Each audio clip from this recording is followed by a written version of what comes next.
I don't know about you lot, but this is a really nice, comfy seat. Have you all got seats like this? Oh. Well, anyway, it's really lovely to see you all here. I hope you're having a good day so far. I'm delighted to have the opportunity to speak to two Appian customers at quite different stages of their work with Appian, but actually with quite similar journeys, prospects, challenges, and opportunities they're facing. So before we really get deep into it, though, it's only right that we have some introductions.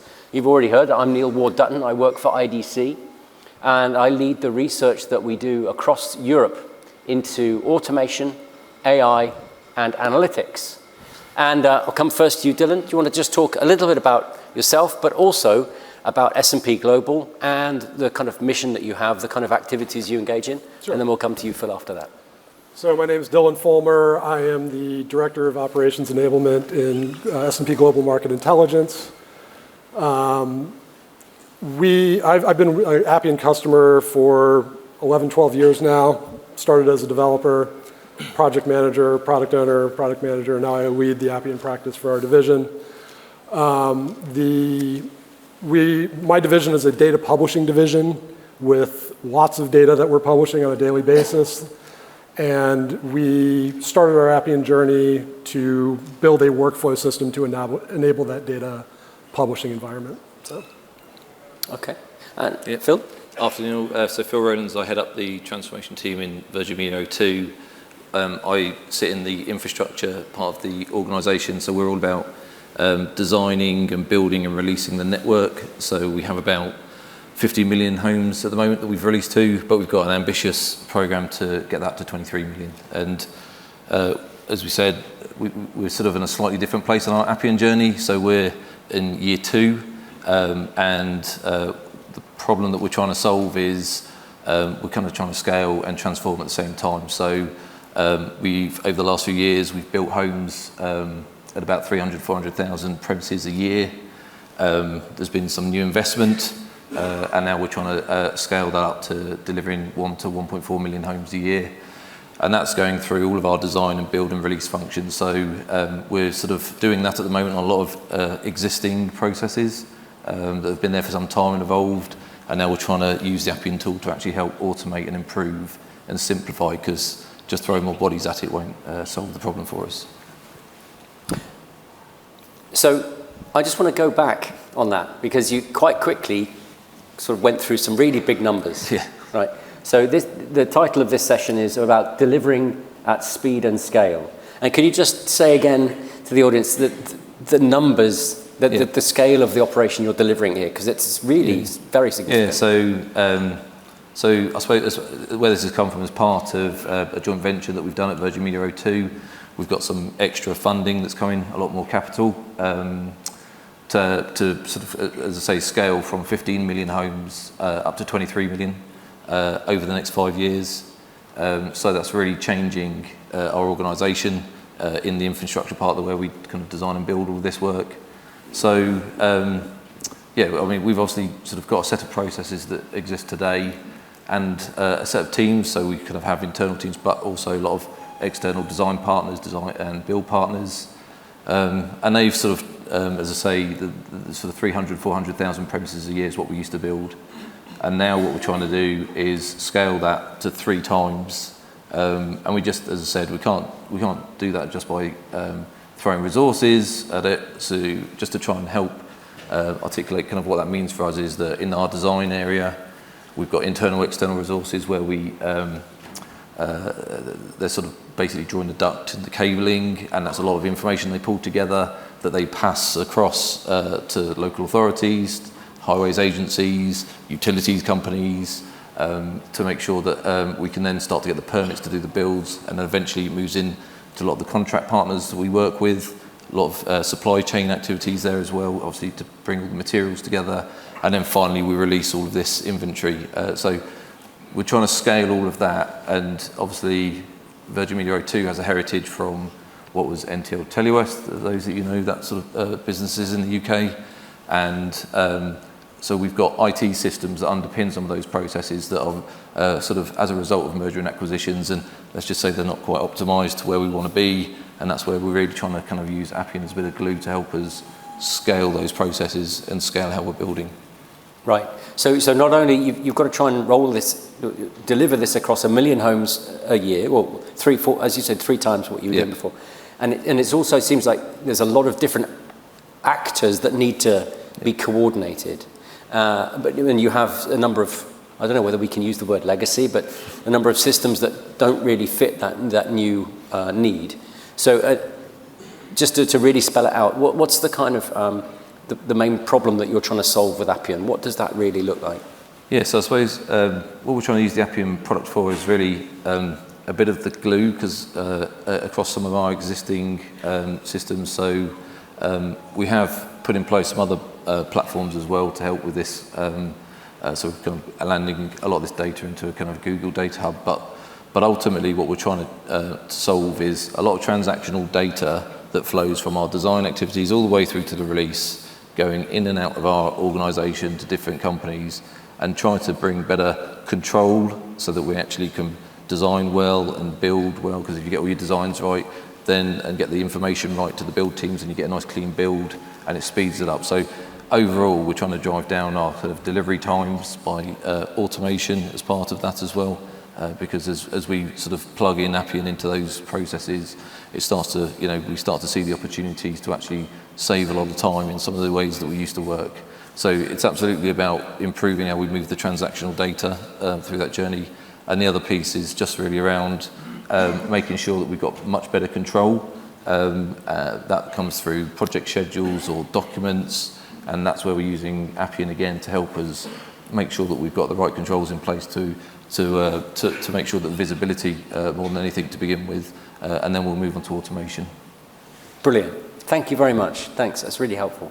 And so coming to you, Dylan, I know with 12 years of heritage working with Appian, it's hard for you to go into that level of depth across all of that time. But can you just give us a kind of thumbnail sketch of where you started with Appian and then how you've progressed through different kinds of use cases and what you're trying to work on right now? Sure. So we started originally developing our enterprise workflow system for our data publishing division. And so we've been operating that for, next year will be the 10-year anniversary of that application. And so the scale that we're talking about there is, over time, we've done about 130 million tasks in this workflow platform. And 30 million of those are this year. So our chart looks a lot similar, very similar to Mike Beckley's chart that he was just showing. And so that platform currently supports around 1,400 different processes. It's a data-driven application. It behaves differently. The interfaces look different. The process behaves differently based on the data that you pass to it. And it's been tremendously successful. As we've been doing integrations and acquisitions, having this platform already in place that supports n number of workflows has been tremendously beneficial.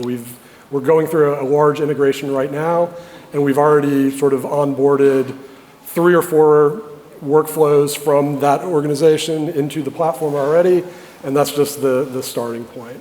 So that's where we started, this enterprise platform called Pathfinder. All of our successes has come from that. As we've grown and had a larger sort of organizational footprint, other divisions within the organization have started using Appian for more bespoke workflow applications, both internal and customer facing. And we've also started recently doing more with a citizen developer program where non-tech people are developing their own sort of smaller departmental applications, and we have about 10 of those in production now as well. So that's a brief thumbnail sketch of the... But just to make it probably way too obvious to the audience, I apologize. But there's a real, it's a real scale story for you as well, right? Yeah. Huge scale you're operating at here. Okay. Yes, absolutely. So 7,000 people using the core Pathfinder platform every day. Like I said, around 30 million tasks have been completed this year alone, and it's just growing. Yeah. Yeah, very, very cool. So let's dig a little bit more in. I want to talk about Michael Beckley just talked about the low-code kind of flavor of what's going on here, and I think we've heard just over the last few minutes about how that technology approach is being kind of infused through different parts of the platform, right? So it started with the process perspective, and then it moved to the user experience, low-code user experience, and logic, and so on, and now with the data fabric moving into data management. But in terms of your own experiences, starting with you, Phil, these kind of easier to use tools, tools that you can put in the hands of a more varied population. And I know that you were telling me that at Virgin Media O2, there's this kind of heritage approach of using waterfall, traditional software development approaches. What are you finding is happening with these kind of new, easier to use tools? How is that changing the way that you can deliver software? You talked about the transformation from waterfall. Yeah, so it's true. A lot of it is waterfall in the past. The way that we've tried to run our digital program is we spent a bit of time going to the different functional areas, so our design function, our build function, the release, and the sort of the back office that supports it, as well as our partners that we work with. And we started to write up and capture kind of at a persona level, so sort of like the key roles within those divisions, actually what are the problems they had, how are we trying to, basically what make their job easier, and obviously we've got a set of KPIs that we need to achieve as well as part of this digital transformation. So we took a lot of time bringing that piece together, and the aim being that we chose the right platforms to then implement those kind of business changes on, not disappearing for 6-12 months to go and do it as a waterfall fashion, which we traditionally do, but actually just trying to take that and actually delivering the capabilities in an agile fashion, which although Virgin Media O2 do that in pockets, they don't do it holistically across the company. So so we kind of use that work to help picking something like the Appian platform that enabled us to then deliver in that way. And I think ultimately where it's really starting to help us now, as we're starting to kind of build the user base. So we're up to just under 1,000 now users across our organisation.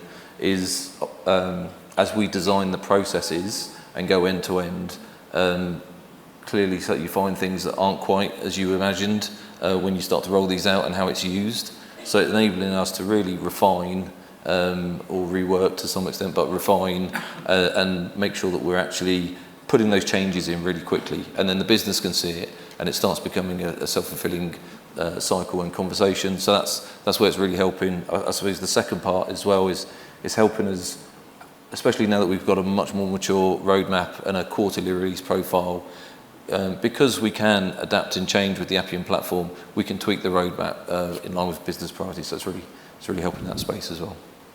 Very good. Thanks a lot, Phil. And anything from your side to add on that, Dylan, in terms of how the kind of low-code tools, how do they change the game? I mean, just a minute ago you referred to the kind of let's say, we use air quotes, citizen developer programming. Could you talk a little bit more about how you're changing or reshaping the developer population? Sure. Because you also, in the prep call, there was a phrase you used which I thought was really, really interesting, which was also about, I've written it down here, making better stakeholders.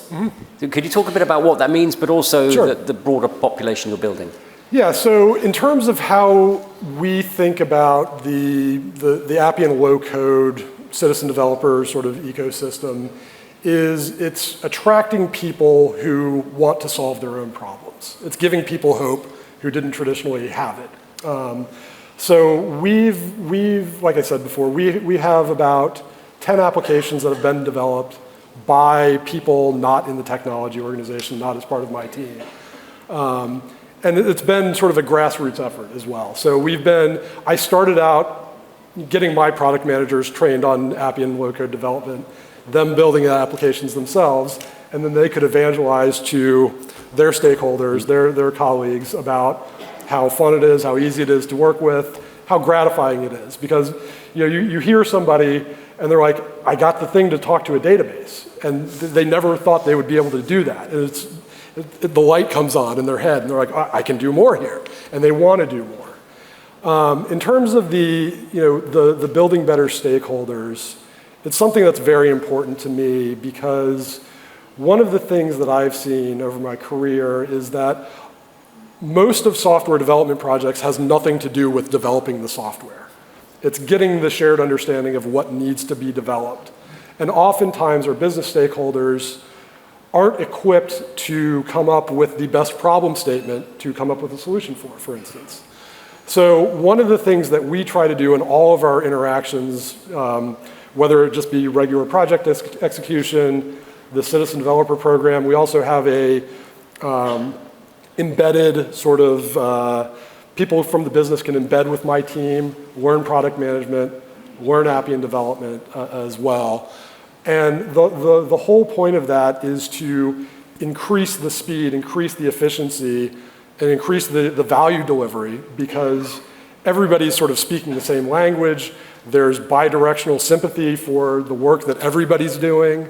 And it ends up with a more collaborative working relationship. I talk a lot that my team is, we are not fulfilling orders. You don't send us an order and then we give it to you.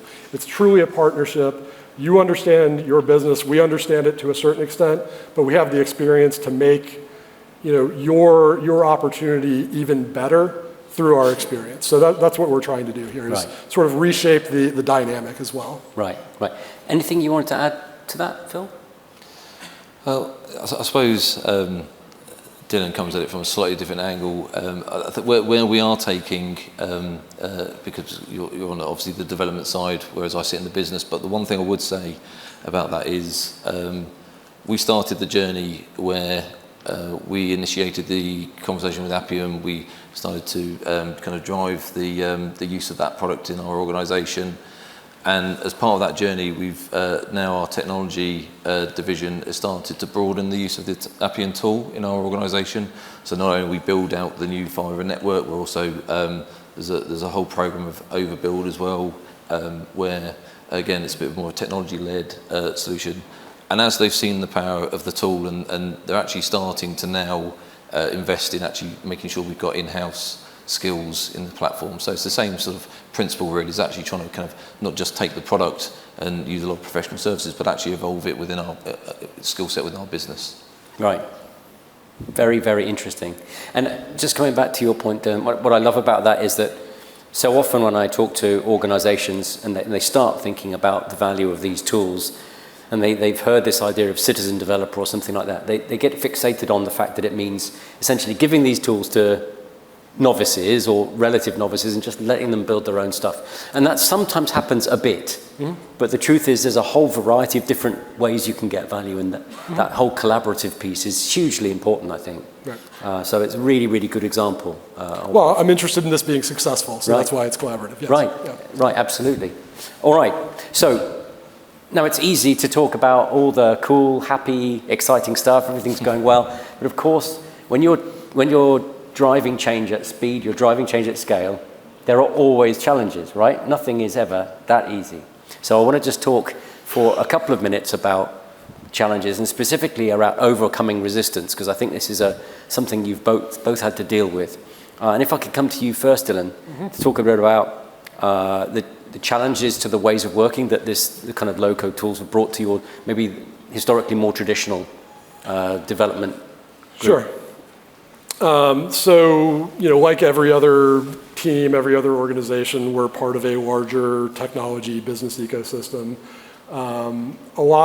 When we first started using Appian all those years ago, there was a fair amount of resistance from our software engineering department.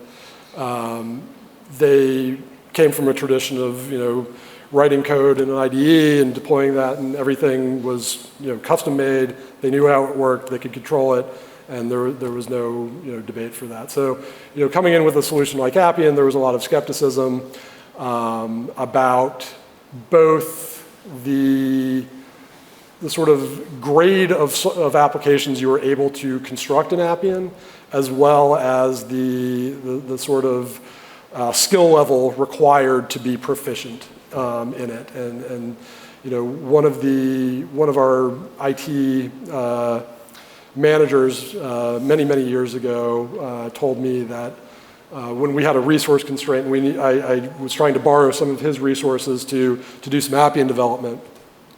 He told me that no self-respecting software developer would ever learn something like Appian. And now he's managing 2 teams that are using Appian for front-end development 8 years later. So. In your face. So that's been a validation for me that we are, the work that we're doing is important. It should be respected. It's just as valid as anything else going on, and we're there now. 100%. Awesome.